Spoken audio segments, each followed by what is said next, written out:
অনেক অনেক দূরে ছিল এক রহস্যময় রাজ্য, যেখানে কখনো সূর্য উঠত না। দিন হোক কিংবা রাত, চারদিকে শুধু অন্ধকার আর নীরবতা। আমাদের কপালেই বুঝি আলো নেই। শুনেছি আলো এলেই সর্বনাশ নেমে আসে। চুপ, এমন কথা জোরে বলো না।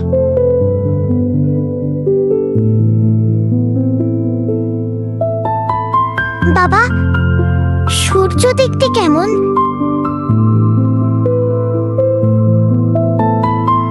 জানি না মা। আমরা কি তাহলে আর কোনোদিন সূর্য দেখতে পাবো না?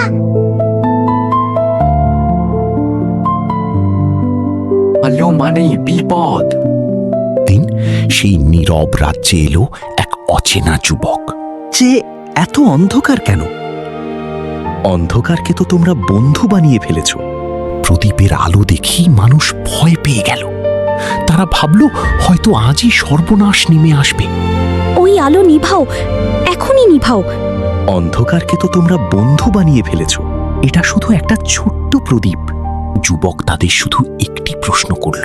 তোমরা কি নিজের চোখে কখনো আলো দেখেছ? কিন্তু উত্তর দেবার মতো সাহস কারও ছিল না। তবু এত ভয়? কিন্তু এক ছোট্ট মেয়ে প্রথমবার আলো দেখে থেমে গেল। আমি একটু কাছে থেকে দেখতে পারি? তুমি কি আলো দেখতে চাও? হ্যাঁ। তার চোখে ভয় ছিল না, ছিল শুধু কৌতূহল। এত সুন্দর। চুপ করো।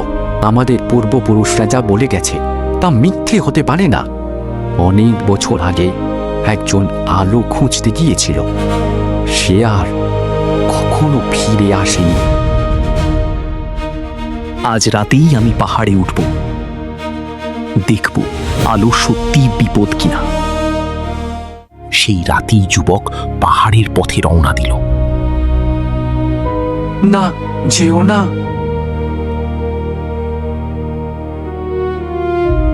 ফিরে এসো।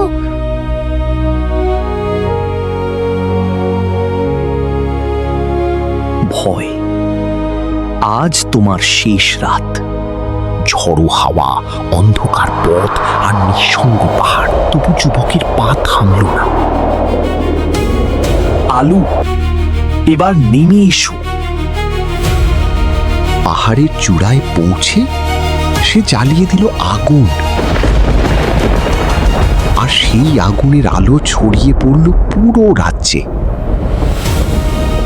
প্রথমবার অন্ধকার আকাশ ফেটে সোনালি আলো বেরিয়ে এলো।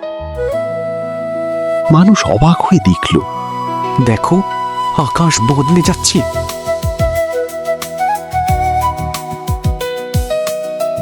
এটাই কি সূর্য? আলো কোনো বিপদ নয়, আলো তো সৌন্দর্য। এত সুন্দর রং আমরা এতদিন ভুলে বেঁচেছি। ভয়কে সত্যি ভেবেছিলাম। আজ থেকে আমি আর অন্ধকারকে ভয় পাবো না। ভয় আমাদের চোখ বন্ধ করে দেয়, আর সাহস সেই চোখ খুলে দেয়।